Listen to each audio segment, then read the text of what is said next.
peoples from the beginning, as well as, of course, interest developed into the life and career and the early years of the Islamic Empire, of the Prophet, of course, and the early years of the Islamic Empire. So all this is relatively well known, but the emphasis in the 19th century was primarily philological, trying to understand the texts, and this was very commendable because, as I will say in a few moments, the Arabic of the earliest documents that we have, that we can study this history, is slightly different from what became later the standard classical Arabic language, and it required particular training and particular research to be able to understand it properly.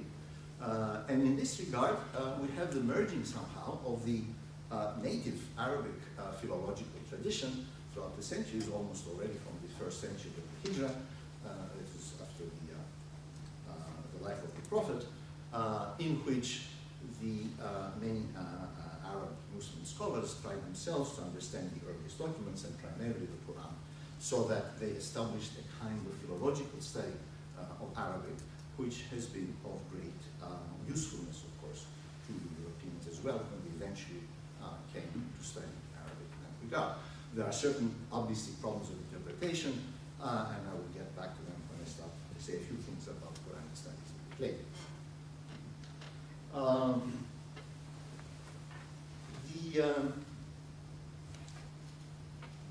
Up until the middle of, towards the second, third of the 20th century, this was a general approach, which was called the Orientalist approach.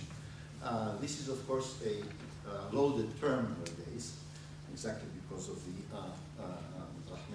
Edward Said, who made it into a cultural term, and I think very rightly so. But without trying to refer to anything to this contemporary discussion about the term, what simply Orientalist approach implied was that people look at the history and the civilization of a particular people or a particular country, and they try to describe it simply by reading the texts that were produced within their society, almost in a nearly linear manner, and among that, and that was perhaps the most negative aspect of this view, to view everything from a religious vantage point and try to explain everything that happened in Islamic civilization from the point of view it's because of Islam. Let me explain this because this is very important. Normally, if we don't bring any religions or any controversial, let's say, hot topics into the discussion, and you want to study a particular society and why they did certain things, or let's say some kind of production of some product developed in that society, or certain kind of science was cultivated in that particular society at a particular time, normally what you would do is you would just try and find out about the history of that particular period, how was the society constructed, what were the different social classes, how people earned their money, this particular thing that we are interested in, who was doing it and why he was doing it, try to recreate somehow the social context and the historical context in which this particular activity that we are interested in developed. The Orientalist approach, for the most part, whenever there was something to be said about why did this happen in this Islamic society, the first thing that everybody would say, oh, that's because they were Muslim. So bringing to bear, so to speak, as an explanatory category, Islam as such, as if this is what happened. So we find a great many historical distortions because of that. And one of them that I referred to in the article that I cited about philosophy, for example, and I'll talk a little bit more about that, is that, well, Muslims did not really have any philosophy, well, because Islam, of course, is a religion, and it doesn't like independent thinking and critical thinking. Therefore, there was no philosophy in the Islamic world, which flies, of course, in the evidence of 10th centuries of philosophical writing. You know, all the libraries, especially here in this wonderful city, are filled with manuscripts, philosophical manuscripts written in Arabic from the third Hijra century almost until the 19th, and of course in some cases it's still going on in Iran in the old traditional manner, so to speak. So that was the main drawback, which affected to a large extent not only these traditional Orientalist studies as such, but also some of the modern post-Second War developments of other sciences like anthropology or sociology, in which you find attempts trying to find out why this thing is happening, let's say, in Morocco. And people try to find what is so peculiar about Islamic Morocco, or Moroccan Islam, I should say, that makes this kind of development there. So in everything, or in almost everything, this was the attitude, especially in also science as well. There were quite a few scientific developments throughout the long history of Islamic civilization. Again, usually people say, well, Muslims did this because they were Muslims.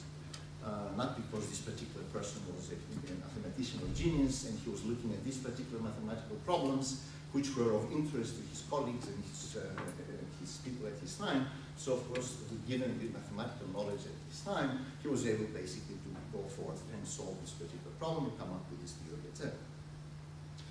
So that is one. But in a sense, Edward Said's book, whatever its merits or demerits, brought this out into the open, made it a subject to be discussed. Why is it this is so? And of course, in his particular case, he brought out another aspect that developed, especially the last century before his book, which was the concomitant aspect of this orientalizing thing, which is to say, well, the Muslims were pretty good back then in the classical age. Again, in European historiography, we'll find very frequently this periodization. A society civilization begins with the golden age and ends up being the lead age, basically, nowadays being completely bleak. Well, I'm not looking around, but sometimes in the United States I have the same feeling, but that's another story. Anyway, and that kind of explanatory thing is that societies spend their energies over time, and they start as, so to speak, very gloriously and a great burst of creativity, and then after a while they decline.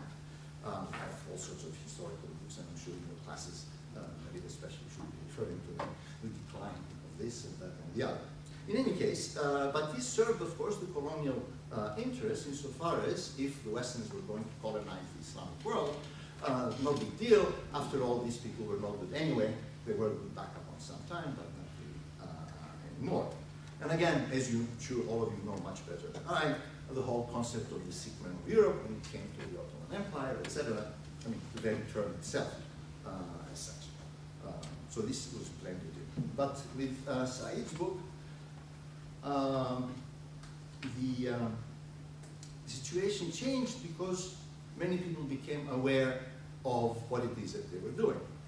And again, this speaks, some people, of course, were doing this deliberately, some scholars. I don't doubt. On the other hand, and this, I said, bespeaks the, how should I say, the very nature of scholarly activity and the very concept of authority that this has developed. I mean, that people very, very frequently would follow whatever their teachers have been saying, have been teaching, have been writing about, relatively uncritically. Certainly, I'm not saying that authority, or whoever is an authority, well, I don't know if I'm an authority right now, people don't read uncritically what I write, but certainly we all make mistakes, we all have our blind spots. After all, scholarship in the humanities is a very human activity. And there's always room for criticism, but people usually tend not to do that. So, so Said's book was an occasion for people to become aware and conscious of what it is they were doing. So this brought a self-reflectivity on most humanistic disciplines dealing with Islam, and of course in cultural studies in general, but I'm talking now about Islamic studies, that has been on the whole very beneficial. As a result of which, we have seen studies since the late 70s and since the early 80s, well, objective perhaps not be the right word for this objective, but a more self-critical approach and analysis of Islamic studies in general.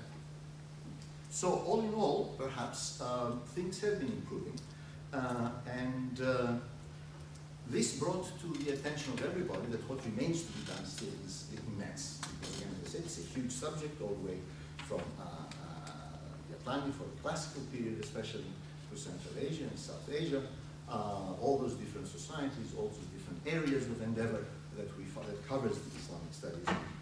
And if we discount some of the work that has been done since the 19th century, which is not particularly reliable, then we have to start all over again, which is wonderful and a great place, of course, for many, many good dissertations to be written from now on until for another 300 years or even more.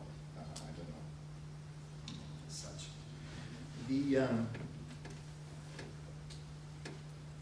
The particular importance of this development is that some subjects, particularly difficult subjects, have been given new scrutiny. But of course this brought the problems into the fore because on the one hand some areas are not particularly controversial, one would say, whereas others inevitably, of course, raised doubts. And clearly the subjects that had very much to do with this particular controversy had to do, of course, the origins of Islam and especially Quranic studies as such, and I'll say a few words. Not that the other subjects, of course, are as easy to do as you know them, but nevertheless, historical research has been quite successful in trying to first come up with the sources that are needed to study any particular period, read the sources of understanding, develop lists of technical terms that were used in that particular period, etc. And as far as Ottoman studies are concerned, of course, that is something, perhaps somebody would like to discuss that later or say something, my colleagues here, which Ottoman studies, which somehow has been seen as not really being as part of the overall Islamic studies. Is somehow a separate discipline. I don't know, that has been my impression, and that is most of my colleagues, but if that is so or not, perhaps my colleagues can discuss this later. But of course, it should be, insofar as the Ottomans themselves, as far as I know, viewed themselves as part of the Islamic tradition, and the different states, not only the Ottomans, and of course all the other Turkic peoples, but especially the Ottomans, viewed themselves as continuing in that tradition. Definitely in the great caliphal tradition, not the least of which was the transfer after the conquest of Egypt, of course, in 1717, with Ottoman sultanate.